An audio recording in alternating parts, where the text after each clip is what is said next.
कि एक समुद्री जीव वैज्ञानी यानी कि एक व्यक्ति जो कि जीव विज्ञान का जानकार था, उसने पानी से भरे एक बड़े टैंक में शार्क मछली को डाला।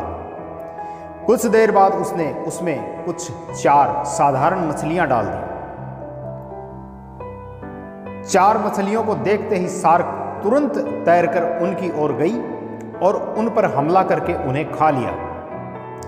उस व्यक्ति ने कुछ और 4 मछलियां टैंक में डाली और वो भी तुरंत शार्क का भोजन बन गई। अब वह व्यक्ति ने एक कांच का मजबूत पारदर्शी टुकड़ा, जिसमें कि आर पार देखा जा सकता है, उसे टैंक के बीचों बीच डाल दिया।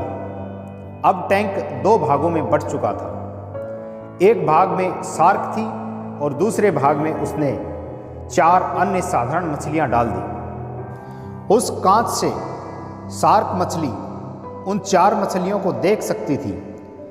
4 मछलियों को देखकर शार्क फिर से उन पर हमला करने के लिए उनकी ओर तैरी, लेकिन कांच के उस विभाजक टुकड़े से टकरा कर रह गई।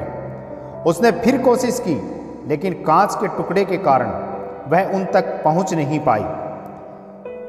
शार्क ने दर्जनों बार पूरी आक्रामकता के साथ चारों मछलियों पर हमला करने की कोशिश की, लेकिन बीच में कांच का टुकड़ा आ जाने के कारण वह असफल रही। कई दिनों तक शार्क उन कांच के विभाजक के पार जाने का प्रयास करती रही, लेकिन सफल ना हो सकी।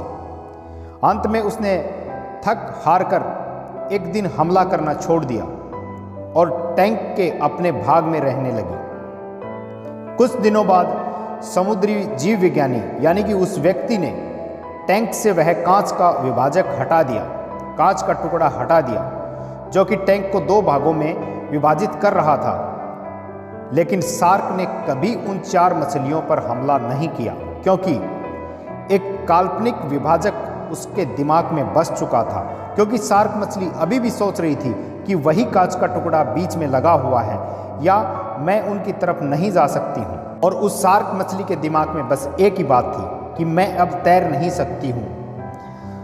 दोस्तों, इस कहानी से सीख मिलती है कि जीवन में असफलता का सामना करते करते कई बार हम अंदर से टूट जाते हैं और हार मान लेते हैं। हम सोच लेते हैं कि अब चाहे कितनी भी कोशिश कर लें, सफलता हासिल करना नामुमकिन है, और उसके बाद हम कभी कोशिश ही नहीं करते, जबकि सफलता प्राप्ति के लिए अनवरत प्रयास आवश्यक है।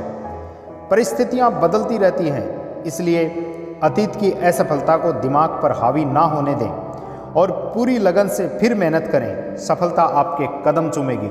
दोस्तों, कैसी लगी ये तीनों कहानियाँ? उम्मीद है आप भी अपने जीवन में इन कहानियों को उतारेंगे। धन्यवाद दोस्तों।